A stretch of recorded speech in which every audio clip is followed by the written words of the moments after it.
కూడి వచ్చిన మీ అందరికీ ప్రభు రక్షకుడైన యేసుక్రీస్తు వారి నామములో వందనాలు తెలియజేస్తూ ఉన్నాం. అనిల్ మరియు అపర్ణను దీవించి ఇచ్చినటువంటి కుమారుని యొక్క జన్మదినాన్ని బట్టి, ముఖ్యంగా నారాయణ గారికి మనవుడు వారి యొక్క జన్మదినాన్ని బట్టి ఇటు కృతజ్ఞత కూడికను ఏర్పాటు చేయటం జరిగింది. ఇంతకు ముందుగానే పెద్దలు అబ్రహాం గారు తెలియజేశారు పిల్లలను పెంచేటువంటి క్రమంలో కొన్ని జాగ్రత్తల గురించి. ఈరోజు నేను కూడా పిల్లల్ని పెంచేటువంటి క్రమంలో ఒక ప్రాముఖ్యమైనటువంటి విషయాన్ని గురించి మీ మధ్యలో తెలియజేయబోతూ ఉన్నాను. ఈరోజు చాలా కుటుంబాలలో, జీవితాలలో, సమాజంలో కూడా ఇంక చెప్పాలి అంటే మరే విషయం కంటే కూడా అత్యధికంగా మనుషులు బాధించబడేటువంటి ఒక విషయం ఉంది. మనము కొన్ని సందర్భాల్లో చాలామందిని గురించి మనము బాధపడుతూ ఉంటాం. మన మనస్సు, హృదయం ముక్కలైంది అని అంటూ ఉంటాం కదా, అలా జరుగుతూ ఉంటుంది. దానికి కలిగినటువంటి కారణం ఏమిటి అంటే, మనుషులు ఎప్పుడైతే కృతజ్ఞత లేకుండా ఉంటారో, ఆ కృతజ్ఞత లేనటువంటి మనుషులను బట్టి మన హృదయము చాలా బాధపడుతుంది. నేను వాళ్ళకి అంత మేలు చేశానో వాళ్ళేంటి ఇలా ప్రవర్తిస్తున్నారు అనేటువంటిది. ఇన్గ్రాటిట్యూడ్ అంటే కృతజ్ఞతాభావం లేకపోవటం. మనం ఒక్కోసారి మనుషులకు, మన ఇరుగు పొరుగో, మన స్నేహితులకో మనం చాలా మేలు చేస్తాం. మేలు చేసినప్పుడు ఆ కృతజ్ఞత వాళ్ళకి లేకపోతే మన మనసులో చాలా బాధ కలుగుతుంది. బయటికి చెప్పుకోలేం, కానీ లోపల చాలా బాధపడుతూ ఉంటాం వాళ్ళని గురించి. కొన్ని సందర్భాల్లో నిద్ర కూడా పట్టదు, వాళ్ళేంటి ఇలా ప్రవర్తించారు అని చాలా బాధపడుతూ ఉంటాం. ఇది సరే, బయట వాళ్ళంటే 4 రోజులకి నిద్ర పట్టకపోతే 5వ రోజు కన్నా నిద్రపోతాం, మర్చిపోతూ ఉంటాం. కానీ పిల్లల విషయంలో తల్లిదండ్రులకు ఎదురైతే ఎంతో కష్టపడి వాళ్ళను కని పెంచి వాళ్ళను పెళ్ళిళ్ళు చేసినటువంటి పిల్లలు రేపు తల్లిదండ్రులు అంటే కృతజ్ఞత లేకపోతే అసలు ఆ హృదయమో ఎంత బాధపడుతూ ఉంటుంది. ఈరోజు విజయవాడ రోడ్ల మీద ముసలి వాళ్ళు అడుక్కుంటూ ఉంటారు, బస్ స్టాండ్లో, రైల్వే స్టేషన్ దగ్గర. వాళ్ళేమి ఇల్లు వాకిలు లేనటువంటి వాళ్ళు కాదు. వాళ్ళకు కూడా పెళ్ళిళ్ళు అయినాయి, పిల్లల్ని కన్నారు, కష్టపడి పిల్లల్ని పెంచారు, పెళ్ళిళ్ళు చేశారు. మరి ఎందుకు ఇవాళ గతి అంటే, ఆ పిల్లలకు తల్లిదండ్రుల ఎడల కృతజ్ఞత లేదు. కొంతమంది అయితే అమ్మ నాన్న, ఒకసారి ఒక తండ్రి చెప్తూ ఉన్నాడు, మీరు మమ్మల్ని కన్నారు, పెంచారు, మేము ఇంత కష్టపడి మీరు పెంచితే ఇవాళ నాకు ఉద్యోగం వచ్చింది, ఇంకా మీరు ఉద్యోగం చేయొద్దు, కొంచెం ఇంట్లో రెస్ట్ తీసుకోండి అంటున్నాడంట వాళ్ళ నాన్నని. ఒరే, నాకేం తోచదురా బాబు ఉద్యోగం మానేస్తే అంటే, మీకు ఏం తోచిద్దో తోచదో మీరు మానేయండి, ఇంతకాలం కష్టపడ్డారు, నా జీతం వస్తుంది సరిపోతుంది, మీకు పంపిస్తాను, అమ్మని చూసుకోండి, మీకు ఏం తోచకపోతే చుట్టుపక్కల మీ ఫ్రెండ్స్ నలుగురి దగ్గరికి వెళ్ళి మాట్లాడరండి, మధ్యాహ్నం భోజనం చేసి రెస్ట్ తీసుకోండి అని అంటూ ఉన్నాడట. ఆ తండ్రి చెప్తూ ఉన్నాడు, నిజంగా అలాంటి పిల్లలు ఉండాలంటే, ఒక్కోసారి అంటాం అలాంటి పిల్లలు ఉండాలంటే కూడా పెట్టి పుట్టాలి. ఎందుకంటే ఇవాళ రేపు మానేస్తామంటే, మీరు మానేస్తే ఎవడు పోషిస్తాడు మిమ్మల్ని అని అడిగే పిల్లలు ఉన్నారు. నా భార్య, నా పిల్లలు ఉన్నారు, నా కుటుంబం నాకు సరిపోయింది, మీరు అలాంటి నిర్ణయాలు ఏం తీసుకోవద్దు, కాలు చేయి బాగుంది కదా ఉద్యోగం చేయి అనే పిల్లలు కూడా ఉన్నారు. కాబట్టి ఈరోజు మనం గమనించే విషయం ఏమిటంటే, పిల్లలను పెంచేటువంటి క్రమంలో మనం వారికి కృతజ్ఞత అనేటువంటిది నేర్పించడం చాలా చాలా చాలా ప్రాముఖ్యమైనటువంటి విషయం. ఎందుకంటే ఒకానొక వయసు వచ్చిన తర్వాత, పిల్లలు పెద్దవాళ్ళు అయిపోయిన తర్వాత తల్లిదండ్రులు అంటే కృతజ్ఞత లేకపోతే మనం చాలా బాధపడుతూ ఉంటాం. ఇది ఒక పిల్లల విషయంలోనే కాదు, ప్రతి విషయంలో కూడా. అంటే ఈరోజు మనము ఏ సమాజంలో మనము పౌరులుగా ఉన్నామో మన దేశం ఎడల మనం కృతజ్ఞత కలిగి ఉండాలి. ఒకవేళ మనం ఎక్కడైనా ఉద్యోగం చేస్తూ ఉంటే ఆ సంస్థలో మనం కృతజ్ఞత కలిగి ఉండాలి. లేదా ఒక స్థానిక సంఘంలో మనం సభ్యులుగా ఉంటే ఆ స్థానిక సంఘానికి మనం చాలా కృతజ్ఞత కలిగి ఉండాలి. లేదా ఎవరైనా ఒకరు మనకు సత్యాన్ని చెప్పి క్రీస్తులోకి నడిపిస్తే దాన్ని బట్టి వారికి మనం చాలా కృతజ్ఞత కలిగి ఉండాలి. అంతేకాదు, మనము ప్రతి విషయంలో కూడా ఈ కృతజ్ఞత అనేటువంటిది వ్యక్తపరచడం చాలా చాలా ప్రాముఖ్యమైనటువంటి విషయం. బైబిల్లో కొన్ని ఉదాహరణలను మనం గమనిద్దాం. కృతజ్ఞత కలిగినటువంటి వాళ్ళను దేవుడు ఎట్లా దీవించాడు, ఆ కృతజ్ఞత లేనటువంటి వారి జీవితాలు ఎలా ఉన్నాయి అనేటువంటి కొన్ని విషయాలను మనం గమనిద్దాం. బైబిల్లో మనం చూసినప్పుడు మొదటిగా కృతజ్ఞత కలిగినటువంటి వారి జీవితాలను గనక మనం చూసినట్లయితే, దావీదు కీర్తనల గ్రంథం మనం గమనించినప్పుడు, దావీదు తను నిజంగా దేవునికి చాలా కృతజ్ఞత కలిగినటువంటి ఒక వ్యక్తి. తను గొర్రెలు కాసుకునేటువంటి ఒక పిల్లవాడిగా ఉన్నప్పుడు దేవుడు అతన్ని పిలిచి ఇజ్రాయేల్ మీద రాజుగా నియమించాడు. నిజంగా ఎంతోమందిని, ఒక దావీదునే కాదు, దేవుడు ఎంతోమందిని రాజుగా చేశాడు. ఎంతోమందిని రాజుగా చేశాడు, కానీ ఎంతమంది గుర్తుంచుకున్నారు? మనకు లోకంలో చెప్తూ ఉంటారు కదా, ఏరు దాటే వరకు ఓడ మల్లన్న, ఏరు దాటాక బోడి మల్లన్న అన్నట్టుగా ఎంతోమంది ప్రవర్తించారు. కానీ దావీదు అలా కాదు. కీర్తనల గ్రంథము 103వ కీర్తన మనం గమనించినప్పుడు దావీదు జీవితంలో తాను చెప్తున్నటువంటి కొన్ని మాటలు నిజంగా ఈరోజు మనందరికీ కూడా ఆదర్శనీయంగా ఉంటాయి. కీర్తనల గ్రంథము 103వ కీర్తన 1-2 వచనాలు మనం గమనించినప్పుడు దావీదు అంటే ఎవరితోనో కాదు, తనతోనే, తన ప్రాణంతోనే తను చెప్పుకుంటూ, నా ప్రాణమా యెహోవాను సన్నుతించు, నా అంతరంగమున ఉన్న సమస్తమా ఆయన పరిశుద్ధ నామాన్ని సన్నుతించు అని అంటూ ఉంటాడు. ఎవరితోనో కాదు, తన ప్రాణంతోనే చెప్పుకుంటున్నాడు. ఏమంటున్నాడంటే, నా ప్రాణమా యెహోవాను సన్నుతించు, నా అంతరంగమున ఉన్న సమస్తమా ఆయన పరిశుద్ధ నామాన్ని సన్నుతించు. 2వ వచనంలో అంటున్నాడు, నా ప్రాణమా యెహోవాను సన్నుతించు, ఆయన చేసిన ఉపకారములలో, బాగా గమనించండి, ఆయన చేసిన ఉపకారములలో దేనిని మరొకమో, చిన్నదని కాదు పెద్దదని కాదు, దేనిని మరొకమో. ఒకసారి మనుషులుగా మనం ఏం చేస్తామంటే పెద్ద పెద్ద విషయాలు అయితే గుర్తుపెట్టుకుంటాం, కానీ చిన్న చిన్న విషయాలు అయితే మనం గుర్తుపెట్టుకోం. కానీ చిన్న మేలైనా పెద్ద మేలైనా ఒక మేలును పొందినప్పుడు ఒక మనిషికి ఉండవలసినటువంటి ఒక గుణము, స్వభావం ఏమిటి అంటే దాన్ని వాళ్ళు జ్ఞాపకం ఉంచుకోవాలి. నిజంగా ఇది చదివేటప్పుడు అనిపిస్తూ ఉంటుంది, దావీదు తల్లి దావీదుని, నిజంగా బైబిల్లో దావీదు తండ్రి యెష్షయిని గురించి ఉంటుంది, కానీ కనీసం దావీదు తల్లిని గురించి ఎక్కడా ఉండదు. మనకి ఆ పేరు కూడా ఎక్కడా ఉండదు. కానీ దావీదు తల్లి ఎవరో కానీ ఆ బిడ్డను చాలా బాగా పెంచింది. మరి అపర్ణ బిడ్డలను ఎలా పెంచుతుందో, రేపు ఆ బిడ్డలు పెరిగి పెద్దయిన తర్వాత ఇలాగనే ఆ కృతజ్ఞత అనేటువంటి భావం, ప్రతి చిన్న మేలు ఎవరు చేసినా సరే గుర్తుంచుకునేటువంటి పిల్లలుగా పెంచుతారా అనేటువంటి చాలా ప్రాముఖ్యమైన విషయం. ఏ చిన్న మేలు ఎవరు చేసినా మనం దాన్ని గుర్తుపెట్టుకోవాలి. కృతజ్ఞత కలిగి ఉండటము అనేటువంటిది దేవుడు కోరుకుంటున్నాడు, దేవుడు నేర్పిస్తూ ఉన్నాడు. చిన్న మేలైనా పెద్ద మేలైనా, ఇప్పుడు కృతజ్ఞత కలిగినటువంటి వారు అనుకోండి, నిజంగా వారి జీవితం చాలా దీవించబడుతుంది. మొదట దేవుని దగ్గర దీవించబడుతుంది. ఎవరైనా ఒక మనిషి కృతజ్ఞత కలిగిన మనిషి అనుకోండి, మనం గుర్తుపెట్టుకుంటాం, పలానోళ్ళండి ఏదైనా చేస్తే మర్చిపోరు అసలు అని మనం గుర్తుపెట్టుకుంటాం. అలాంటి వాళ్ళకు మరలా మేలు చేయాలనిపిస్తుంది. అయితే మేలు పొంది మర్చిపోయేటువంటి వాళ్ళు ఉంటారు కదా, వాళ్ళని కూడా గుర్తుపెట్టుకుంటాం. పలానోడు పనికిమాలినోడు, ఏదైనా మేలు చేస్తే పొరపాటును నోరిప్పి చేశాడు అని చెప్పరు, చెప్పకపోగా నువ్వేం చేసావు బోడు అన్నట్టు చేస్తుంటాడని వాళ్ళని గుర్తుపెట్టుకుంటాం. రెండోసారి వాళ్ళకి ఏం చెయ్యం. మనమే కాదు, దేవుడు కూడా మనం గమనించినప్పుడు కృతజ్ఞత లేకపోవటం అనేటువంటిది భక్తిహీనతకు గుర్తు.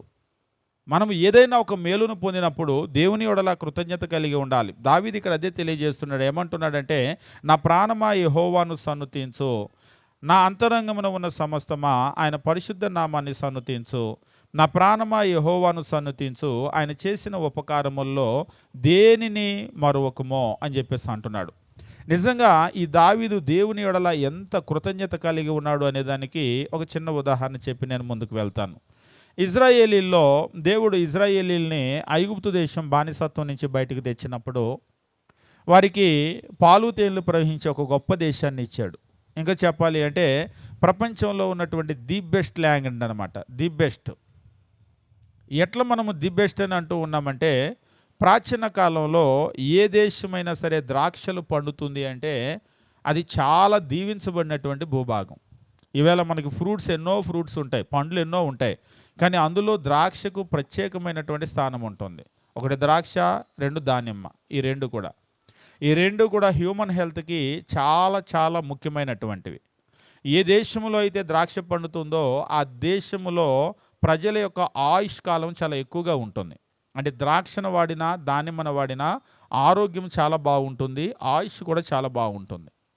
అందుకనే ప్రాచీన కాలంలో ఎక్కడ ద్రాక్షలు పండుతాయో అది దీవించబడినటువంటి భూభాగంగా వాళ్ళు గుర్తించేవాళ్ళు.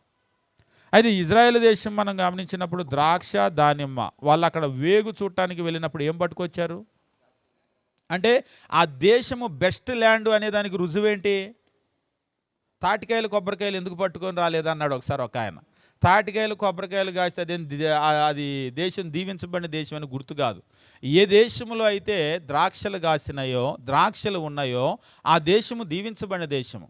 అది నిజంగా దీవించబడిన దేశము అనే దానికి వాళ్ళు రుజువేం తెచ్చి చూపించారంటే, ద్రాక్ష అడను వాళ్ళు మోసుకొని వచ్చారు, కొన్ని పండ్లు కూడా తీసుకొని వచ్చారు. అందులో మెయిన్ ఏమిటి అంటే ద్రాక్ష. దేవుడు వారికి అటువంటి గొప్ప దేశాన్ని ఇచ్చాడు.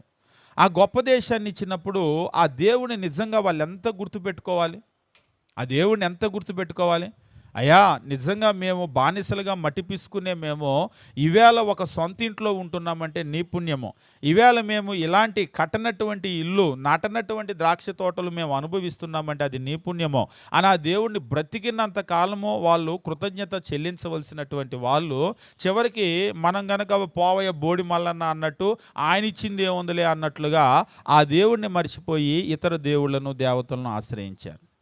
చివరికి ఆ దేవుడు తానే నోరు తెరిచి నాకు ఒక ప్రత్యక్ష గుడారం వేయండి అయ్యా బాబు అని అడిగితే ఆయన గుడారంలో వేయమని అడిగారు కాబట్టి గుడారం వేసి ఆ గుడారంలోనే వదిలేశారు. కానీ దేవుడు నోరు తెరిచి అడగకపోయినా సరే, సమూయేలు 2వ గ్రంథం మనం గమనించేటప్పుడు దేవుని వాక్యం ఈ రీతిగా తెలియజేస్తూ ఉంటాడు. 7వ అధ్యాయం మనం గమనించేటప్పుడు 7వ అధ్యాయం 1వ వచనంలో, యెహోవా నలుదిక్కుల అతని శత్రువుల మీద అతనికి విజయం ఇచ్చి అతనికి నెమ్మది కలుగజేసిన తరువాత, దావీదుని గురించి మాట్లాడుతున్నాడు. నెమ్మది కలుగజేసిన తరువాత రాజు తన నగరి యందు కాపురం ఉండి నాతాన్ అనే ప్రవక్తను పిలువనంపించాడు. దేవుడు దావీదుకు ఒక రాజుగా మంచి స్థానం ఇచ్చి, ఎక్కడికి యుద్ధానికి వెళ్ళినా చుట్టుపక్కల ఉన్న శత్రువులందరి మీద కూడా విజయం ఇచ్చి అతనికి నెమ్మదిని కలగజేశాడు. నెమ్మదిని కలగజేసినప్పుడు ఆ తర్వాత నాతాను ప్రవక్తను పిలిపించాడు, కబురు పంపించాడు, నాతాన్ని రమ్మనండి అని చెప్పేసి. ఎందుకు పిలిపించుంటాడు? ఈ చదివేటువంటి వాళ్ళకు బాగా తెలుసు ఎందుకు పిలిపించుంటాడు.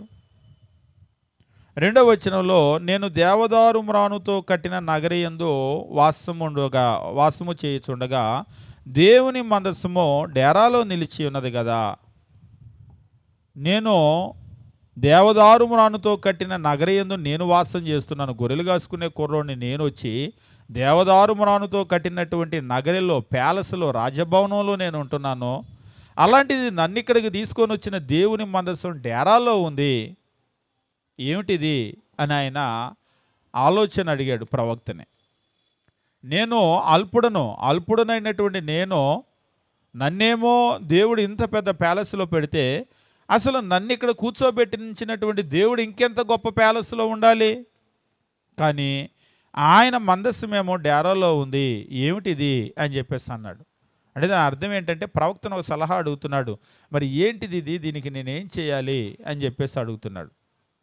ఈరోజు మనమైతే దేవుడు ఎక్కడో ఉండేటువంటి మనల్ని ఇలాగ పోనీ దావీదులాగా గొర్రెలు కాసుకునే, గొడ్లు కాసుకునే మనల్ని గొప్ప వాళ్ళని చేశాడు అనుకోండి, ఏం చేస్తాం మనం? విజయవాడలో అయితే 4 ఏళ్ళకి 4 ఉంగరాలు, 5వ ఏళ్ళు కూడా ఉంది కదా, 10 ఏళ్ళకి 10 ఉంగరాలు పెట్టుకొని తిరుగుతారు. మెడలో జైన్ వేసుకోనో ఇంకేదో వేసుకోనో ఇదంతా నాదే, నా డబ్బే, లేకపోతే ఒక పెద్ద బిల్డింగ్ కట్టుకొని ఇదంతా నాదే అన్నట్లుగా మనకి ఈ లోకంలో ఉంది కదా. లోకంలో ఏం చేస్తూ ఉంటారంటే, ఇదంతా నా వల్లే అన్నట్లుగా తిరుగుతూ ఉంటాం. కానీ నాకింత చేసిన నా దేవునికి నేనేం చేయాలి అనే దిశగా మనం ఆలోచన చెయ్యం. అది ఎవరు ఆలోచన చేస్తారంటే, దావీదు నా తల్లి చాలా కృతజ్ఞత కలిగిన బిడ్డగా పెంచింది. కొంతమంది ఉంటారు, ఎవరేమి ఇచ్చినా ఉంచుకోరు, తిరిగి ఇచ్చేస్తారు. అంటే కీడుని గురించి మాట్లాడట్లేదు, తిడితే తిడతారని చెప్పేసి కాదు, కానీ మంచి చేస్తే మాత్రము తిరిగి మరలా మంచి చేస్తూ ఉంటారు. నేను అప్పుడప్పుడు చెప్తూ ఉంటాను, మా చిన్నప్పుడు ఒక టీచర్ ఉండేవాళ్ళు. ఆయనకు పొరపాటున మనం టీ స్టాల్ దగ్గర టీ తాగుతున్నాం, మాస్టర్ అటు వెళ్తున్నారు, మాస్టారు ఒకసారి అని ఆయన పిలిపించి మాస్టర్కి ఒక టీ ఇవ్వండి అని చెప్పేసి టీ ఇప్పించామనుకోండి, వద్దంటారు. ఆ తర్వాత లేదు తాగండి అన్నాం అనుకోండి, ఆయన కరెక్ట్గా గుర్తుపెట్టుకుంటాడు ఆ టీ. రేపు మనం గనక అటు వెళ్తున్నాం అనుకోండి, ఆ టీ స్టాల్ దగ్గర పిలుచుకెళ్ళి, ఒకవేళ అటు వెళ్ళకపోయినా, పనిమాల రాబర్ట్ గారు మీతో చిన్న పని ఉంది, నాకు 5 నిమిషాలు టైం ఇవ్వాలంటారు. సరే మాస్టర్ 5 నిమిషాలు దేవుంది మీ అంతటి వాళ్ళకంటే రెండని బండి మీద ఎక్కించుకెళ్ళి ఆ టీ స్టాల్కే తీసుకెళ్ళి 2 టీలు ఇవ్వండి అని చెప్పేసి రాబర్ట్ గారి చేతిలో టీ పెట్టిన తర్వాత రాబర్ట్ గారు తాగేటప్పుడు గుర్తుందా రాబర్ట్ గారు 2014 సంవత్సరం జనవరి 24వ తారీఖు సాయంత్రం 3:30 గంటలకి నేను ఇటు వెళ్తుంటే ఇక్కడ ఒక టీ ఇప్పించారంటారు. అప్పుడు కానీ గుర్తురాదు, అవును ఇప్పించాం కదా అని. ఆయన చెప్తూ ఉంటాడు, వాళ్ళ అమ్మ చిన్నప్పుడు చెప్పిందంట, నాయన ఎవరు నీకేమి ఇప్పించినా కానీ నువ్వు వాళ్ళ రుణం ఉంచుకోవద్దు, వాళ్ళకి తిరిగి ఇచ్చేసా అని. నిజంగా వాళ్ళమ్మ చాలా గొప్ప పాఠాలు మనం అనుకుంటూ ఉంటాం, కానీ ఎవరి రుణం కూడా ఎవరు ఏమి మేలు చేసినా ముఖ్యంగా దాన్ని మనం మర్చిపోకూడదు. పొరపాటున ఆయనకి ఎవరైనా టిఫిన్ ఇప్పించారనుకోండి, మళ్ళీ కరెక్ట్గా అక్కడికి తీసుకెళ్ళి ఆ టిఫిన్ ఇప్పిస్తాడు, అందుకంటే ఎక్కువ కూడా ఇప్పిస్తూ ఉంటాడు. అంటే చిన్నదా పెద్దదా అనేటువంటిది కాదు, మనకు మేలు చేసినప్పుడు దాన్ని మర్చిపోకూడదు, దాన్ని ఖచ్చితంగా మనం దాన్ని తిరిగి ఇవ్వాలి. ఒక్కోసారి తిరిగి ఇవ్వలేని స్థితిలో మనం ఉన్నామనుకోండి, దేవునికి ప్రార్థన చేస్తాం, అయ్యా మరి నేను చాలామంది వల్ల మేలు పొందుతున్నాను కానీ నేను మరలా తిరిగి వాళ్ళకి ఏమీ చేయలేనటువంటి పరిస్థితిలో నేను ఉన్నాను, దయచేసి నా చేతులు బలపరచు, నేను మరలా వాళ్ళ బ్రతికుండగా వాళ్ళ రుణం తీర్చుకునేటువంటి పరిస్థితి నాకు ఇవ్వు, నేను రుణస్థుడిగానే చచ్చిపోకుండా మరలా వాళ్ళు చేసిన మేలును మరలా వాళ్ళకి తిరిగి చేయగలిగినటువంటి పరిస్థితి ఇవ్వు అని ప్రార్థన చేస్తారు కొందరు. మీరు దావీదు యొక్క గుణాన్ని చూసినప్పుడు దేవుని దగ్గర మాత్రమే కాదు, ఈయన గొర్రెలు కాసుకునేటువంటి కుర్రవాడిగా ఉన్నప్పుడు సౌలు కుమారుడైనటువంటి యోనాతాను ఆయనతో స్నేహం చేస్తాడు. నిజంగా ఆయన రాజు కొడుకు, ఈయనతో స్నేహం చేయాల్సిన పరిస్థితి లేదు, చేసి నిజంగా చాలా బాగా ఆయన చూసుకుంటాడు. ఆయన చాలా బాగా చూసుకున్నప్పుడు ఆయన చనిపోతాడు, ఒకానొక యుద్ధంలో ఆయన చనిపోతాడు. మనం అంటూ ఉంటాం కదా, బండ్లు ఓడలు బండ్లుగా మారిపోతాయి. పాపం ఆ సౌలు కుటుంబం అంతా, యోనాతాను కుటుంబం అంతా ఎటెటో చల్లా చెదిరైపోయింది. దావీదు వచ్చి సింహాసనం మీద కూర్చున్నాడు. సింహాసనం మీద కూర్చున్నప్పుడు అప్పుడు పిలిపించి, నాకు యోనాతాను అనే ఒక స్నేహితుడు ఉండేవాడు, నేను ఆయనకి మేలు చేయటానికి ఆయన కుటుంబంలో ఎవడైనా బ్రతికున్నాడేమో చూడండి అని అంటాడు. అదే మనమైతే ఇంకెక్కడ యోనాతాను లేడు కదా, ఉంటే ఏదన్నా చేసేవాడిని అంటాం. కానీ ఆయన వెతికించాడు, ఎవడైనా ఉంటాడేమో చూడండి ఆ కుటుంబంలో, నేను మేలు చేయాలి, ఆ రుణం ఉంచుకోను అని చెప్పేసి వెతికి ఆ యోనాతాను కొడుకు, అంటే రాజ్యం ఆ ఫిలిస్తీన్ల సొంతమైనప్పుడు ఆ చిన్న కొడుకుని తీసుకొని దాది పరిగెట్టేటప్పుడు పడిపోతుంది. చిన్న పిల్లలంటే చిన్న కాళ్ళు చాలా లేతగా ఉంటాయి కదా, ఆ కాళ్ళు కింద రాళ్ళకు ఢీకొని 2 మోకాళ్ళు పోతాయి, కుంటివాడైపోతాడు, 2 కాళ్ళు లేని కుంటివాడు. ఆ కుంటివాడైనటువంటి మెఫీబోషెతుని తీసుకుని వచ్చినప్పుడు ఆయన్ని అక్కడ పిలిపించి వాళ్ళకున్నటువంటి భూములు ఆస్తులు ఎవడో స్వాధీనం చేసుకుంటే అవన్నీ తిరిగి ఇప్పించి వాళ్ళ పని వాళ్ళందరినీ మరలా, ఇదిగో ఈయన మీ యజమాని, ఈ భూమి అంతా పండించి మీ యజమానికి ఇవ్వండి అని మరలా మొత్తము మునుపున్నటువంటి స్థితిని తీసుకొని వస్తాడు. ఇక నువ్వు బతికినంతకాలం నా భోజనం బల్ల దగ్గరే నువ్వు తినాలి, మీ నాన్న నేను మంచి ఫ్రెండ్స్ అని చెప్పేసి ఆయన భోజనం బల్ల దగ్గర పెట్టుకుంటాడు. నిజంగా బైబిల్ చదివేటప్పుడు చరిత్రలో అంత గొప్పగా మరలా జ్ఞాపకం చేసుకున్నటువంటి కృతజ్ఞత చూపించిన మనిషి ఇంకొకడు మనకెవరు కూడా కనపడరు. ఒకటి దేవుని విషయంలో అంతే కృతజ్ఞత కలిగి ఉన్నాడు, మనుషుల విషయంలో కూడా అంతే కృతజ్ఞత కలిగి ఉన్నాడు. సరే, ఇప్పుడు అసలు ప్రశ్న, మన స్థానిక సంఘాల్లో అయ్యా మీరు ఇదంతా చెప్తుంటే నాకు ఒక మనిషి గుర్తు వస్తున్నాడు, మా స్థానిక సంఘంలో కూడా ఇలాగే ఉన్నాడు ఒక ఆయన, ఎవరు మేలు చేసినా మర్చిపోడని ఏదన్నా పేర్లు గుర్తు వస్తున్నాయా మీకు? ఎక్కడైనా గుర్తు వస్తుందా? పొరపాటున మీరు ఇదంతా చెప్తుంటే మా స్థానిక సంఘంలో ఒకరు కాదు 4 ఉన్నారు, ఇలాంటి వాళ్ళే ఉన్నారు, అచ్చం ఏదైనా మేలు చేస్తే మర్చిపోని వాళ్ళు ఉన్నారు, దేవుని ఎడల అలాగనే ఉంటారు, మనుషుల ఎడల అలాగనే ఉంటారు, ఇదిగో ఈ పేర్లు గుర్తు వస్తున్నాయని. మీరు బయట ఏం చెప్పొద్దు, నోట్స్లో కూడా ఏం రాయాల్సిన పని లేదు, కానీ అలాంటిది ఏదైనా గుర్తు వస్తుందా? వెనక నుంచి నారాయణ గారిని చూపిస్తున్నారా?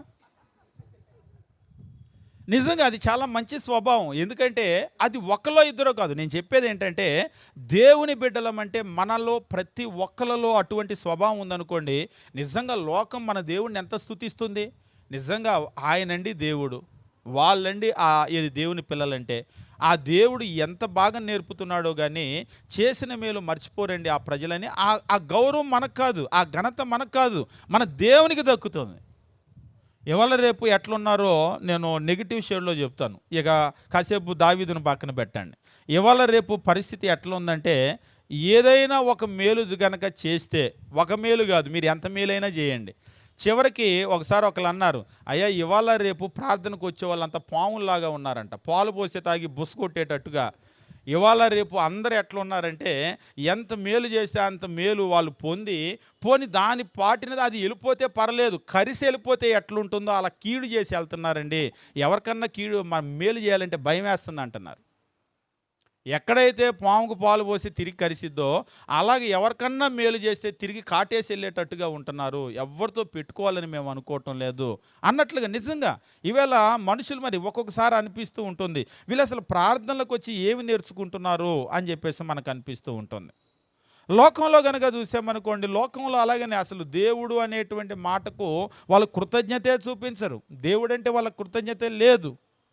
కానీ దేవుని బిడ్డలైనటువంటి వాళ్ళ పరిస్థితి కూడా అలాగనే ఉంటుంది. మీరు కనుక గమనించినట్లయితే లోకంలో ఎట్లా ఉంది పరిస్థితి, ముఖ్యంగా ఎప్పుడు కూడా క్రీస్తు ప్రభువు చెప్తూ ఉంటాడు. ఒక బెస్ట్ ఎగ్జాంపుల్ అందరూ చెప్తూ ఉంటారు. లూకాసు వార్త 17వ అధ్యాయం మనం గమనించినప్పుడు 17-18 వచనాల్లో 10 మంది కుష్ఠరోగుల యొక్క సామెతను అక్కడ చెప్తూ ఉంటారు. లూకాసు వార్త 17వ అధ్యాయం మనం గమనించినప్పుడు 17 మరియు 18 వచనాలు మనం చూసినట్లయితే దేవుని వాక్యం ఈ రీతిగా తెలియజేస్తూ ఉన్నాడు.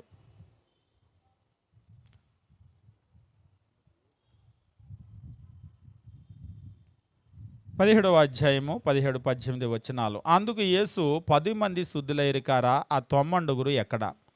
ఒకానొక సందర్భంలో ఆయన మొత్తము కుష్ఠరోగులు వచ్చారు. వచ్చి నిజంగా వాళ్ళ పరిస్థితి ఎట్లుందంటే ఇవాళ రేపు మన పరిస్థితి ఎట్లుందో అట్లనే ఉంది. ఎలా ఉందంటే ప్రభు అయినటువంటి యేసు ఒకానొక దారిలో వెళ్తూ ఉన్నాడు. 12వ వచనము. ఆయన గ్రామంలో వెలుచుండగా 10 మంది కుష్ఠరోగులు ఆయనకి ఎదురుగా వచ్చి దూరంగా నిలిచి, యేసు ప్రభువా మమ్మను కరుణించమని కేకలు వేసిరి. అయ్యా మీరు తప్ప మాకెవరు మేలు చేసేవాళ్ళు లేరు అయ్యా. ఇవాళ రేపు ఎవరికన్నా కానీ అప్పు అవసరమైందనుకోండి, ఏదన్నా అవసరం వచ్చిందనుకోండి మనతోటి, అయ్యా మీరు తప్ప ఎవరు లేరండి రాబర్ట్ గారు, ఏదన్నా సాయం చేస్తే మీరేనండి అని చెప్పేసి అంటూ ఉంటారు. పోనీలే అని చెప్పేసి ఏదన్నా మేలు చేశారనుకోండి, ఇక ఆ తర్వాత బయటికి వెళ్ళి ఒకసారి ఒక ఆయన అంటున్నాడు, రాబర్ట్ గారా కూడా కాదు, అంటే ఇది రాబర్ట్ గారి విషయంలో కాదు, సింగులర్తో ఆయన ఏంటి ఆయన అయితే ఎవడికి ఏం చేశాడంట, ఇక ఆ తర్వాత ఆడు ఈడు అనలేదు. ఇది అంతవరకు మర్యాద దక్కించారు వాళ్ళు. అట్లా మాట్లాడుతూ ఉంటారు. అవసరం వచ్చినప్పుడు చాలా చాలా గౌరవంగా మాట్లాడుతూ ఉంటారు. ఈరోజు కొంతమంది ఉంటారు, వాళ్ళు మన వైపు చూసి నవ్వారంటేనే మనకు అర్థమవుతుంది, ఓ నాతో ఏదో పని పడింది వీళ్ళకని. లేకపోతే పలకరించరు. కొందరు ఉంటారు అవసరం వస్తే తప్ప పలకరించరు. మన వైపు చూసి ఒక నవ్వు నవ్వారు పలకరిస్తున్నారంటే వీళ్ళకి ఏదో అవసరం వచ్చిందని లోపల వెంటనే అర్థమైపోతుంది మన మనస్సాక్షికి. కొందరు ఏం చేస్తారంటే వెంటనే పలకరించగానే వాళ్ళ అవసరం ఏంటో అడుగుతారు. కానీ కొందరు ఏం చేస్తారంటే ఉదయం పలకరించి సాయంత్రం వస్తారు. కొంతమంది కొంచెం టైం తీసుకుంటారు. అంటే సాయంత్రం అవసరం ఉంది అనగానే ఉదయం పలకరిస్తారు. రేపు అవసరం ఉంది అంటేనే ఇవ్వాలే పలకరిస్తారు. ఇవాళ పలకరించారంటేనే వాళ్ళకేదో అవసరం ఉంది. నేను అప్పుడప్పుడు ఇంట్లో చెప్తూ ఉంటాను, ఏదో అవసరం పడిందంటే ఆగు రేపుడికి తెలిసిద్ది కదా అని అంటాను. కొందరు ఉంటారు నిజంగా అన్నట్టుగానే వాళ్ళు రేపుడికి వస్తారు. అంటే మనుషుల స్వభావం అట్లా ఉంటుంది. వాళ్ళకి ఏదైనా అవసరమైందనుకోండి, వాళ్ళు భలే మొరపెడుతూ ఉంటారు, చాలా బాగా మాట్లాడుతూ ఉంటారు. ఇక్కడ కూడా 10 మంది కుష్ఠరోగులు వచ్చి క్రీస్తు ప్రభువును 13వ వచనంలో అంటున్నారు, యేసు ప్రభువా మమ్మను కరుణించమని కేకలు వేసిరు. అయ్యా కరుణించయ్యా మమ్మల్ని అని కేకలేశారు. ఆయన వాళ్ళని చూశాడు. చూసి మిమ్మల్ని వెళ్ళి యాజకులకు కనబరుచుకోండి అని చెప్పేసి అన్నాడు. వాస్తవంగా ఆ కాలంలో కనుక గమనించినట్లయితే కుష్ఠరోగం చాలా చాలా భయంకరమైన వేదనకరమైనటువంటి రోగం. ఎందుకంటే ఇప్పుడు పాపం ఎట్లయితే ఒక మనిషిని మొత్తం హరించి వేస్తుందో, ఈ కుష్ఠరోగము ఒక పాపంతో పోల్చి మనకు చెప్తూ ఉంటాడు బైబిల్లో. అంటే పాత నిబంధనలో కుష్ఠు అనేటువంటిది శరీరంలోకి వస్తే అలా అలా అలా అలా వ్యాపించి మొత్తము శరీరం మొత్తం తినేస్తుంది. మీకు కుష్ఠు రోగం వచ్చినటువంటి వాళ్ళ చేతులు వేళ్ళన్నీ తినేస్తూ ఉంటాయి. అలాగ తినేసుకుంటూ వచ్చేస్తూ ఉంటుందన్నమాట. పాపం కూడా అలాగనే ఒక మనిషిని తినేస్తూ వచ్చేస్తూ ఉంటుంది. అందుకనే దాన్ని పాపంతో పోల్చి మాట్లాడుతూ ఉంటాడు కుష్ఠరోగిని. ఈ కుష్ఠరోగం వచ్చినప్పుడు నిజంగా భయంకరమైన వేదనకు, అందుకనే వాళ్ళని ఊరు బయటకు పంపేసేవాళ్ళు. ఎందుకంటే లోపల కనుక వస్తే పాపం ఎలాగైతే ఒకరి నుంచి ఒకరు తగులుకుంటుందో ఈ రోగం కూడా అలా తగులుకుంటుంది. అందుకనే ఊరిలోకి రానిచ్చేవాళ్ళు కాదు, ఊరు బయటే వాళ్ళని ఉంచేటువంటి వాళ్ళు. అలాంటి ఒక భయంకరమైనటువంటి ఒక జీవితంలో నుంచి ఆయన ఎదురుపడేసరికి అయ్యా మమ్మను కరుణించు అని చెప్పేసి అంటే ఆయన కూడా నిజంగానే కరుణించాడు. కరుణించి వెళ్ళి యాజకులకు కనబరుచుకోండి అని వారితో చెప్పాడు. వారు వెలుచుండగా శుద్ధులైరి. నిజంగా ఎంత గొప్ప విషయం అంటే కుష్ఠరోగంతో చచ్చిపోవలసినటువంటి వాళ్ళ జీవితంలో ప్రభు అయినటువంటి యేసు చాలా గొప్ప మేలు చేశాడు. ప్రపంచంలో ఏ మందు ఏ మెడిసిన్ కూడా లేదు. ఆయన తప్ప దాన్ని బాగు చేయగలిగిన వాళ్ళు ఎవరూ లేరు. నిజంగా ఎంత కృతజ్ఞత కలిగి ఉండాలి, ఎంత కృతజ్ఞత చూపించాలి. ఒకసారి నేను చదువుతూ ఉంటే ఒకానొక ఇంటర్వ్యూలో ఒకసారి ఒక అమెరికాలో జరిగిన ఒక సంఘటన. ఒక ఓడ బద్దలైపోయినప్పుడు అందులో జనాలు పడిపోయినప్పుడు ఒక యవనస్తుడైన బిడ్డ ఈత వచ్చినటువంటి ఆయన వెళ్ళి ఈదుకొని ఒకరిని ఇద్దరిని అలాగ నలుగురిని 10 మందిని రక్షించాడు. బాగా చల్లగా ఐస్ వాటర్ అన్నమాట, చలికాలం అది ఐస్ వాటర్. దానిలో అంతసేపు ఉండేసరికి ఆ తర్వాత ఆయన శరీరంలో ఉన్నటువంటి అవయవాలన్నీ కూడా స్పృహ కోల్పోయాయి. అంటే ఎక్కువసేపు గనక ఉన్నట్లయితే ఆయన ప్యారలైజ్డ్ అయిపోయి ఆయన కదలలేనటువంటి పరిస్థితిలో మంచానికి పరిమితం అయిపోయాడు. ఆ తర్వాత కుర్చీలో కూర్చోబెట్టి ఆయన ఒక ఇంటర్వ్యూ చేశాను. నేను ఇలాగా ఒకానొక సందర్భంలో నేను యవనస్తుడిగా ఉన్నటువంటి దశలో నేను ఇలాగ కొంతమందిని రక్షించి వాళ్ళ ప్రాణాలు కాపాడాను. దాన్ని బట్టి ఐస్ వాటర్లో ఎక్కువసేపు ఉండటాన్ని బట్టి నా శరీరం ఇట్లా అయిపోయిందని. అయితే ఆ ఇంటర్వ్యూ చేసి ఆయన, అందులో ఉన్నటువంటి వాళ్ళు ఎవరైనా వచ్చి మీకు ఎప్పుడైనా మీ జీవితంలో మిమ్మల్ని పలకరించారా, కనీసం థ్యాంక్స్ చెప్పారంటే ఆ తర్వాత వాళ్ళ మొహం నేను ఎప్పుడు చూడలేదన్నాడు. నిజంగా ఆ తర్వాత వాళ్ళ మొహం నేను ఎప్పుడు చూడలేదు. ఒకవేళ అప్పటికప్పుడైతే థ్యాంక్స్ చెప్పి నిజంగా పలానా కుర్రోడు బతికిచ్చాడు బాబు, ఆయన లేకపోతే అని ఉంటారు. కానీ మమ్మల్ని బ్రతికించాడు కదా, ఆయన ఎట్లా ఉన్నాడు ఏంటని మరలా ఎప్పుడు ఎవరు వచ్చి చూడలేదట. నిజంగా ఆయన అలా ప్యారలైజ్డ్ అయిపోయిన సంగతి అయినా వాళ్ళకి తెలుసో లేదు. పోనీ ఆ ఇంటర్వ్యూ చూసిన తర్వాత అయినా వాళ్ళు వచ్చారో లేదు. నిజంగా వాళ్ళ కోసం ఆయన రిస్క్ చేసి ప్రాణము ఆయన చాలా భయంకరమైనటువంటి పరిస్థితుల్లో ఆయన ప్రాణాన్ని పణంగా పెట్టి అంతమందిని రక్షిస్తే ఒక్కడ కూడా వచ్చి ఆయన చూసి, అయ్యా ఇవాళ మేము ఇట్లా ఉన్నామంటే నీ వల్ల అని చెప్పేసి థ్యాంక్స్ చెప్పినటువంటి వాళ్ళు ఎవరు కూడా లేరు. ఆయన అనుకొని ఉంటాడు, అనవసరంగా పనికి మాలిన వాళ్ళ కొరకు నేను ఐస్ వాటర్లో దిగాను, నేను దిక్కుండా ఉండాల్సిందే అని. నిజంగా ఒక్కోసారి లోకం పరిస్థితి ఎట్లా ఉంటుందంటే మనం ఎంతో మేలు చేస్తూ ఉంటాం, కానీ మనుషుల్లో కృతజ్ఞత లేదు.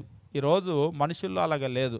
దేవుని ఎడల కృతజ్ఞత లేదు, మనుషుల ఎడల కూడా లేదు. కానీ మన బిడ్డలను కృతజ్ఞత కలిగినటువంటి బిడ్డలుగా జీవించటం మనం నేర్పించాలి అంటే ముందు కృతజ్ఞత మనలో ఉండాలి. మనం తెలుగు నేర్పాలంటే తెలుగు మనకు రావాలి, ఇంగ్లీష్ నేర్పాలంటే ఇంగ్లీష్ మనకు రావాలి. కృతజ్ఞత నేర్పాలంటే కృతజ్ఞత కలిగి ఉండంటే కాదు, ఆ కృతజ్ఞత మనం కలిగి ఉంటే దాన్ని వాళ్ళు చూసి నేర్చుకుంటారు.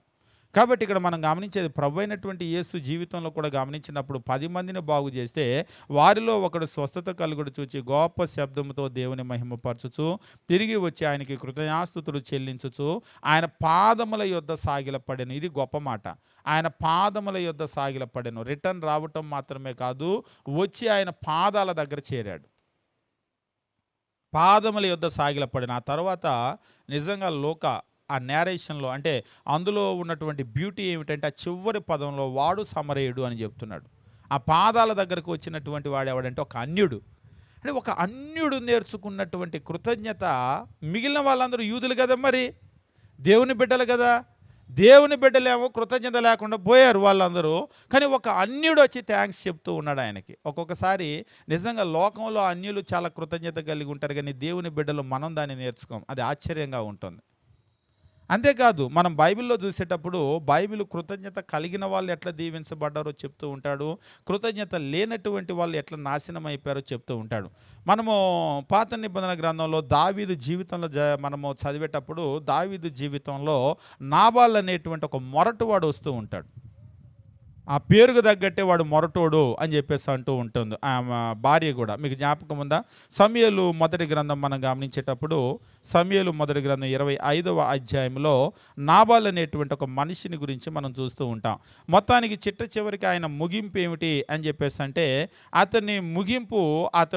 ఆయన చనిపోయాడు. హఠాత్తుగా చనిపోయాడు. హఠాన్మరణం అన్నమాట. ఎందుకు హఠాన్మరణమో? ఎందుకు హఠాన్మరణమో 25వ అధ్యాయం 1వ వచనం నుంచి మనం చదివేటప్పుడు, సమూయేలు మృతి నొందగా ఇజ్రాయేల్ అందరూ కూడుకొని అతని చనిపోయినని ప్రలాపించుచు రామాలోనున్న అతని ఇంటి నివేశనంలో అతని నివాసంలో అతని సమాధి చేసిన తర్వాత దావీదు లేచి పారారణ్యానికి వెళ్ళాడు. 2వ వచనము, కర్మేలులోని మాయోన్నందు ఆస్తి గలవాడు ఒకడు కాపురం ఉండెను. అతడు బహుభాగ్యవంతుడు. అతనికి 3000 గొర్రెలు 1000 మేకలు ఉండెను. అతడు కర్మేల్లో తన గొర్రెల బోచు కత్తిరించుటకై పోయి ఉండెను. అతని పేరు నాబాలు, అతని భార్య పేరు అబీగైలు. ఈ స్త్రీ సుబుద్ధి గలదే, రూపసి అయి ఉండెను. అయితే చర్యలను బట్టి చూడగా నాబాలు మొరటివాడు, దుర్మార్గుడునై ఉండెను. అతడు కాలేబు సంతతివాడు అనేటువంటిది కూడా ఒక గొప్ప నేరేషన్. నిజంగా కాలేబు చాలా చాలా భక్తిపరుడు ఆయన. ఇజ్రాయేలీల్లో నిజంగా 6,03,550 మందిలో ఇద్దరు వాగ్దాన దేశంలోకి చేరారు. అందులో ఈయనొకడు. అలాంటి ఆ గొప్ప ఆయన కడుపున ఎట్ట పుట్టాడో అర్థం కాదు. ఇలాంటి మోటోడు, దుర్మార్గుడు, పనికి మాలినోడు. వారసత్వంగా ఇక్కడ ఆస్తి చూడండి, వారసత్వంగా ఆస్తి వచ్చింది కానీ వారసత్వంగా ఆ మంచి బుద్ధి రాలేదు, ఆ భక్తి రాలేదు ఆయనకి. ఎట్లా ఉన్నాడంటే 4వ వచనము, నాబాలు గొర్రెల బొచ్చు కత్తెర వేయుచున్నాడని అరణ్యమందున్న దావీదు విని తన పనివారిలో 10 మందిని పిలిచి వారితో ఇట్లనెను, మీరు కర్మేలునకు నాబాలు నొద్దకు పోయి నా పేరు చెప్పి కుశల ప్రశ్నలు అడిగి ఆ భాగ్యవంతునితో నీకును నీ ఇంటికి నీ కలిగిన ఆస్తి నీ కలిగిన అంతరికి నీ క్షేమవునుగాక అని పలికి ఈ వర్తమానం తెలియజెప్పాలి. బాగా గమనించండి. 7వ వచనము, నీ యొద్ద గొర్రెల బొచ్చు కత్తిరించు వారు ఉన్నారనే సంగతి నాకు వినబడినో, నీ కాపర్లు మా దగ్గర నుండగా మేము వారికి ఏ కీడు చేసి ఉండలేదు. వారు కర్మేల్లో ఉన్నంత కాలము వారు ఏది కూడా పోగొట్టుకోలేదు. అంటే నీ వాళ్ళకి మేము చాలా మేలు చేశాము. 8వ వచనం, నీ పనివారిని నువ్వు అడిగిన యెడల వారు అలాగూ చెప్పుదురు. అది మేం చెప్పడం కాదు, నువ్వు నీ పనోళ్ళను అడుగు, మేము ఎంత మేలు చేశామో వాళ్ళు చెప్తారు. కాబట్టి నా పనివారికి దయచూపు, శుభదినమున మేము వచ్చితిమి కదా, నీకిష్టం వచ్చినట్లుగా నీ దాసులకు నీ కుమారుడైన దావీదుకు ఇవ్వు. మేమేదో కష్టంలో ఉన్నామో, నువ్వేదో ఒక మంచి స్థితిలో ఉన్నావు, గొర్రెల బొచ్చు కత్తిరిస్తున్నావు అంటే పంట చేతికి వచ్చే టైమో, కాబట్టి మేము నీకు చాలా మేలు చేశాము, మీ పనులను కూడా అడుగు, మరి ఏదైనా మాకు సహాయం చేయి అని చెప్పేసి అడిగారు. అసలు నోరు తెరిచి అడగకముందే మనకు మేలు చేసిన వాళ్ళకి మనం చేయాలి. వాళ్ళు నోరు తెరిచి ఏదైనా సాయం చేయంటే కూడా చేయకపోతే ఏమనాలి?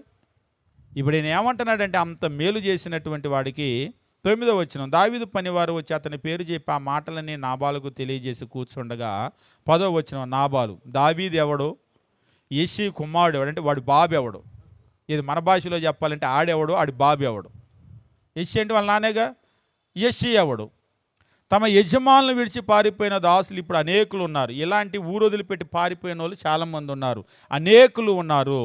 నేను సంపాదించుకున్న అన్నపానములు నా గొర్రెల బొచ్చు కత్తిరించు వారి కొరకు నేను వధించిన పశు మాంసం తీసి నేను బొత్తిగా ఎరగని వారికి ఇత్తున్నా అని దావీదు దాసులతో చెప్పగా, దావీదు పనివారు వెనుకకి తిరిగి దోవ పట్టుకొని పోయి అతనికి మాటలన్నీ తెలియజెప్పిరి. అయ్యా, వాడు ఇవ్వపోయాడు కానీ ఇదిగో నిన్ను ఇలాగ అవమానించాడు, దావీదు ఎవడు, వాడెవడు, వాడి బాబు ఎవడు, ఇలా పారిపోయిన వాళ్ళు చాలామంది ఉన్నారు అని నిన్ను గురించి అవమానంగా మాట్లాడాడయ్యా అని చెప్పేసి అన్నారు. నిజంగా వాళ్ళు ఎంత మేలు చేశారు అంటే, ఆ తరువాత వాళ్ళందరూ కూడా కత్తులు ధరించుకోండి మనం వెళ్దామని చెప్పేసి అంటే 14వ వచనంలో పనివాడు ఒకడు అంటే దావీదు దగ్గర ఉన్న వాళ్ళందరూ కత్తులు కట్టుకొని వస్తున్నారని చెప్పేసి తెలిసినప్పుడు పనివారిలో ఒకడు నాబాలు భార్య అయిన అబీగైలుతో ఇట్లన్న, అమ్మ, దావీదు అరణ్యంలో ఉండి మన యజమానులను కుశల ప్రశ్న అడుగుకై దూతలను పంపించడుగా అతడు వారితో కఠినంగా మాట్లాడాను. 15వ వచనంలో బాగా గమనించండి, అయితే ఆ మనుషులు మాకెంతో ఉపకారము చేసి ఉన్నారు. వాళ్ళేం ఊరికినే అడగలేదు, వాళ్ళ నోటితో సాక్ష్యం ఇస్తున్నారు. దావీదైనా వాళ్ళని అడుగన్నాడు, ఆ పని వాళ్ళు అంటున్నారు మాకు ఎంతో ఉపకారము చేసి ఉన్నారు. మేము పొలములో వారి మధ్య సంచరించుచున్నంతసేపు అపాయం కానీ నష్టం కానీ మాకు సంభవించలేదు. 16వ వచనం చూడండి, మేము గొర్రెలను కాయిస్తున్నంతసేపు వారు రాత్రింబగళ్ళు మా చుట్టూ ప్రాకారముగా ఉన్నారు. పగలు మాత్రం కాదు, మేము నిద్రపోయే వాళ్ళమేమో కానీ ఆ గొర్రెలను మందలను పెట్టుకొని రాత్రంతా పాపం వాళ్ళు కాపలా కాసేవాళ్ళు, మాకు ప్రాకారంలో ఒక గోడలాగా ఉన్నారు. నిజంగా రాత్రిపూట తోడేళ్ళని అవన్నీ ఇవన్నీ మృగాలు ఉంటాయి కదా అడవిలో, అవన్నీ వచ్చి ఎన్నో పట్టుకొని వెళ్ళిపోతాయి. కానీ మేము అడవిలో ఉన్నంత వరకు మనకు 1% కూడా లాస్ లేదు. దానికి కారణం ఏంటంటే వాళ్ళే, మేం కాదు. రాత్రింబగళ్ళు వాళ్ళు మనకు ప్రాకారం లాగా ఉండి మన మందను కాపాడినటువంటి వాళ్ళు. కాబట్టి వాళ్ళు ఎంతో మేలు చేశారు. అయితే మా యజమానికి అతని ఇంటి వారందరికీ వారు కీడు చేయ నిశ్చయించి ఉన్నారు. ఇప్పుడు అలాంటి ఆయన దగ్గరికి వచ్చి మాకు ఏదన్నా మేలు చేయని చెప్పేసి అంటే మేలు చేయకపోగా తిట్టి ఆయన్ని కాదు వాళ్ళ నాన్న కూడా అవమానించి పారిపోయి వచ్చిన దాసుడు అని చెప్పేసి అట్లా అవమానంగా మాట్లాడాడమ్మా అని చెప్పేసి అన్నారు. అనేసరికి ఈమె చాలా మంచి ఆమె, ఎందుకంటే ఈమె జ్ఞానం కలిగినటువంటి ఆమె. 18వ వచనమో, కొంతమంది భార్యాభర్తలు ఇద్దరు కూడా పలుక్కుంటారు, మా ఆయన చెప్పింది 100% నెంబర్ 1, మా ఆయన మంచోడు కాబట్టి అంతవరకు అని వదిలేశాడు, అసలు దావీదు ఎవడు, వాడి బాబు ఎవడు, వాడి తాత ఎవడు అని కూడా అంటారు.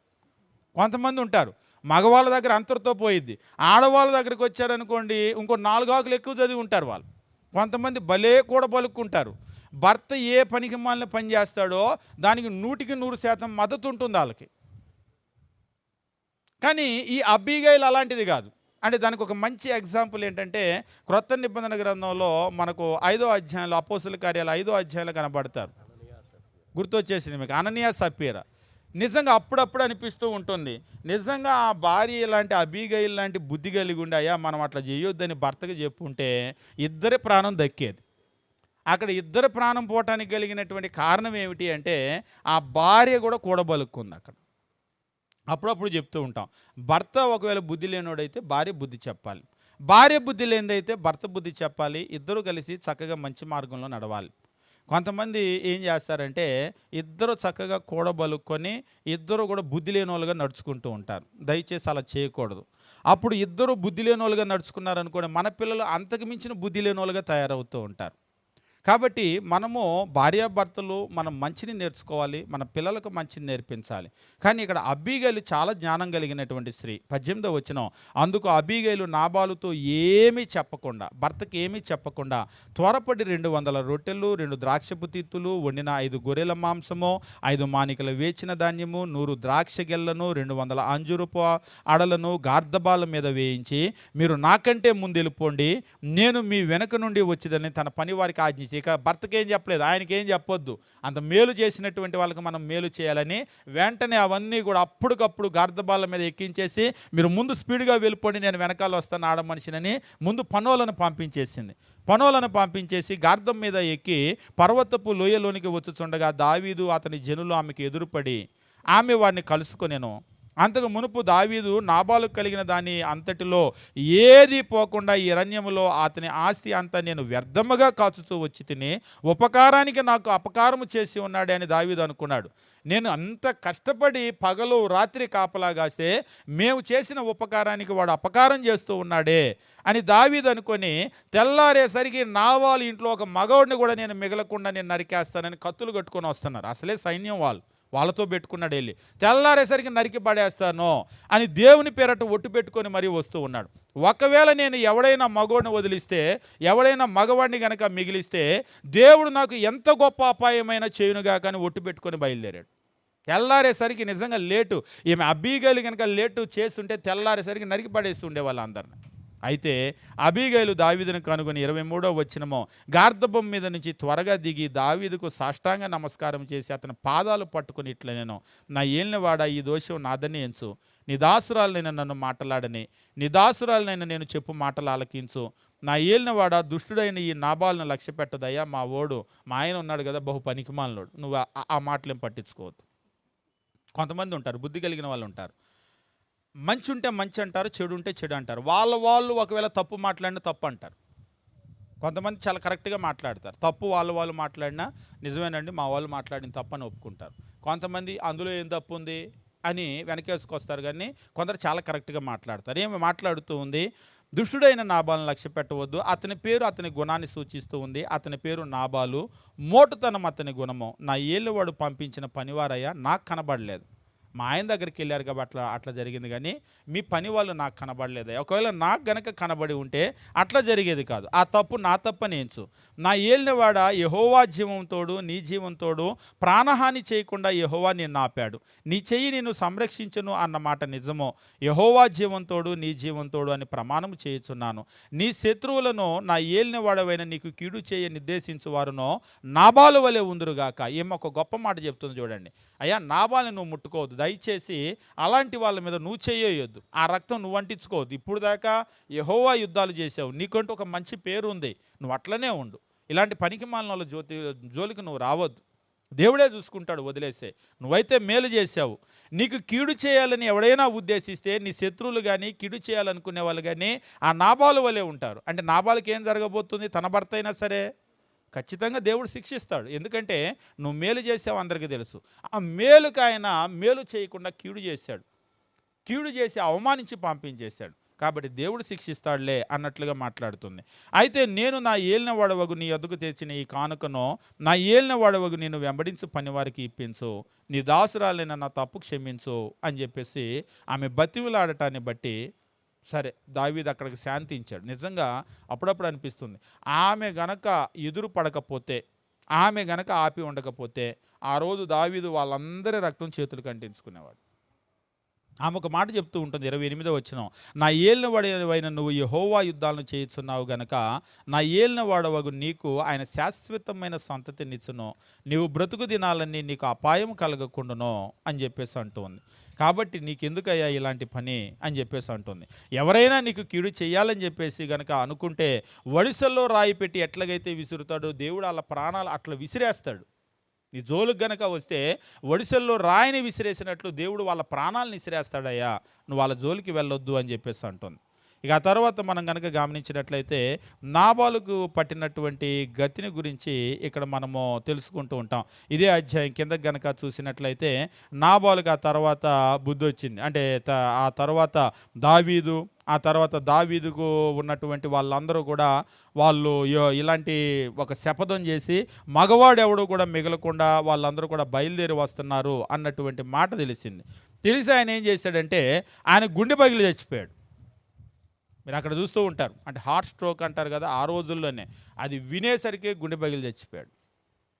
అంటే దావీదే, అంటే దేవుడే నాబాలుకు జీవమరణాలు ఆయన వశంలో ఉన్నాయి, ఆయన భూమి మీద ఉండదగినటువంటి వాడు కాదని దేవుడు ఆయన తీసేశాడు. అది ఇందులో మనం గమనించేటువంటి విషయం ఏంటంటే కృతజ్ఞత చాలా చాలా ప్రాముఖ్యమైన విషయం. ఇక్కడ భార్యాభర్తలు, నాబాలు ఉన్నాడు, అబీగైలు ఉంది.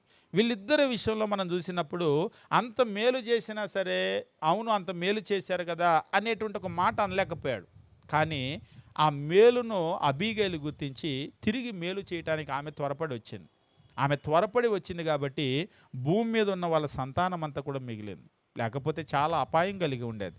ఈరోజు కూడా మనము ఎదుటి వాళ్ళు చేసినటువంటి మేలుకు తిరిగి ఖచ్చితంగా మేలు చేయాలి. కృతజ్ఞత అనేటువంటిది మనం కలిగి ఉండాలి. బైబిల్లో చాలా ఎగ్జాంపుల్స్ మీరు కనుక చూసినట్లయితే బైబిల్లో దేవుడు ఎవరికైతే మేలు చేశాడో వాళ్ళు తిరిగి ఆ కృతజ్ఞత కలిగి ఉంటే పిల్లల్ని దీవించాడు.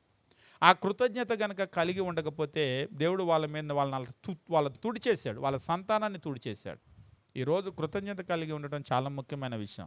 ఒకటి దేవుని విషయంలో కృతజ్ఞత కలిగి ఉండాలి, మనుషులు మనం ఏం చేసినా దాని విషయంలో కూడా కృతజ్ఞత కలిగి ఉండాలి. కృతజ్ఞత అంటే మనకి ఇవాళ రేపు కృతజ్ఞత అంటే థ్యాంక్స్ అండి రాబర్ట్ గారు, థ్యాంక్స్ అండి, అంతే అయిపోయింది. థ్యాంక్స్ చెప్పాక అంటారు. ఇది కాదు థ్యాంక్స్ అంటే, నీకు వాళ్ళు చేసినటువంటి మేలుకు తిరిగి నువ్వు మేలు చేయాలి, అది కృతజ్ఞత అంటే.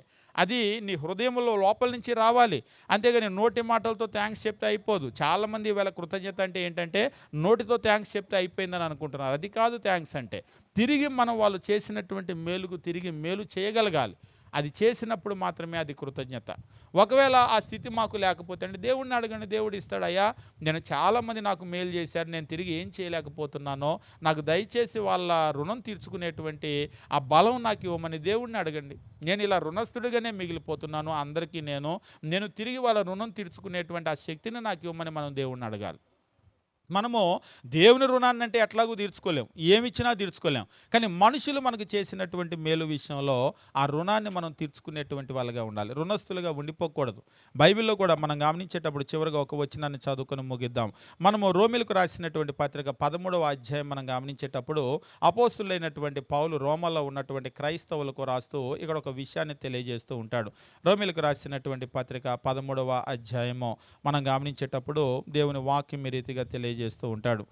7వ వచనము మనం గమనించినట్లయితే 7వ వచనము మనం చూసినప్పుడు ఈ రీతిగా చెప్తూ ఉంటాడు.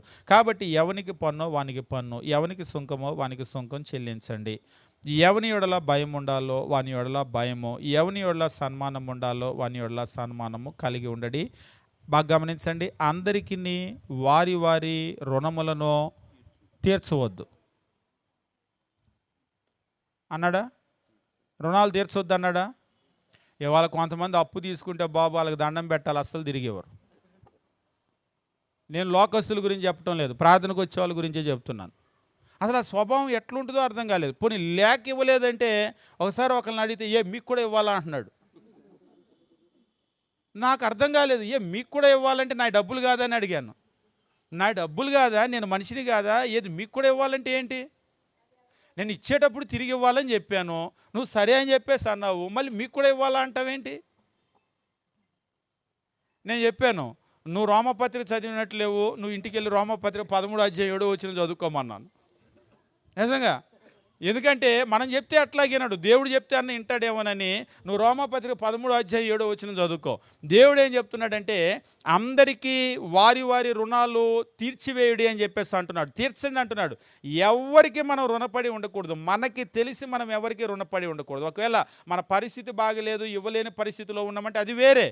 కానీ ఇవ్వగలిగినటువంటి పరిస్థితి ఉండి మనం వాళ్ళ రుణాలు తీర్చకుండా ఉండకూడదు. అది మన చుట్టమైనా, బంధువైనా, మన తోడబుట్టిన వాళ్ళైనా, ఎవరైనా సరే. ఒక మనిషి మనకు మేలు చేస్తే, నిజంగా మాస్టర్ చిన్నప్పుడు ఆయన్ని ఎప్పుడు తలుచుకున్నా, వాళ్ళ అమ్మ నిజంగా ఎట్లా నేర్పిందో కానీ ఒక టీ దాపిస్తే కూడా 1/2 ఒక అరకప్పు టీ దాపిస్తే కూడా గుర్తుపెట్టుకొని తిరిగి మళ్ళీ వాళ్ళకి ఇచ్చేటువంటి, నిజంగా మనం చాలా తేలిగ్గా తీసుకుంటాం. టీ కూడా ఇప్పించాలా మాస్టర్ అంటాం, కానీ ఆయన ఒప్పుకోడు. ఎవరిదైనా సరే ఉంచుకోకూడదండి అని అంటూ ఉంటాడు. కాబట్టి మనం ఎవరి రుణాన్ని కూడా ఉంచుకోకూడదు. అది ఏదైనా సరే ఉంచుకోకూడదు. ముఖ్యంగా మేలు చేసినటువంటి వాళ్ళను మర్చిపోకూడదు. ఆ మేలును తిరిగి చేసేటువంటి వారిగా మనం ఉండాలి. అలా మన బిడ్డల్ని పెంచవలసింది చాలా ప్రాముఖ్యమైన విషయం. ఎందుకంటే ఇవాళ రేపు లోకంలో చూస్తే మనుషుల్లో ఆ కృతజ్ఞత లేదు. ఎంత మేలు చేసినా ఏం చేసావు నువ్వు అన్నట్టు మాట్లాడుతున్నావు. చివరికి అసలు కని పెంచిన తల్లిదండ్రులు వాళ్ళ కృతజ్ఞత లేదు. కాబట్టి మన పిల్లలకు చిన్నతనం నుంచి ఆ కృతజ్ఞత నేర్పించాలి. వాళ్ళు చాలా హృదయాలు బద్దలైపోతున్నాయి. నేను చూశాను, నా బిడ్డను ఎంత బాగా పెంచాను. ఒకసారి ఒక తల్లిదండ్రులు అంటున్నారు, సార్ వాడి చదువుల కొరకు మేము ఎన్ని అప్పులు చేశామంటే, లక్షల రూపాయలు మేము అప్పులు చేసి వాడిని ఇంజనీరింగ్ చదివించి పెళ్లి చేస్తే చివరికి ఏమైందంటే ఆ కోడలు వచ్చిన తర్వాత అప్పులన్నీ మీరే కట్టుకోండి, ఎవరి కోసం చేశారు అంటున్నారంట. ఆ కోడల పిల్ల కూడా వచ్చి మాట్లాడుతూ, మావయ్య మీరు ఏంటి, మీ కొడుకని మీరు చదివించారా, లేకపోతే ఆయన మీద మీరు వ్యాపారంలాగా పెట్టుబడి పెట్టారా, ఏంటి తిరిగి ఇవ్వమంటున్నారని కోడల పిల్ల అడుగుతుందంట. అమ్మ, ఇప్పుడు చదివించడానికి మేము అప్పులు చేశాము, మా దగ్గర కట్టుకునే స్తోమత ఉంటే మేమే కట్టుకునే వాళ్ళం.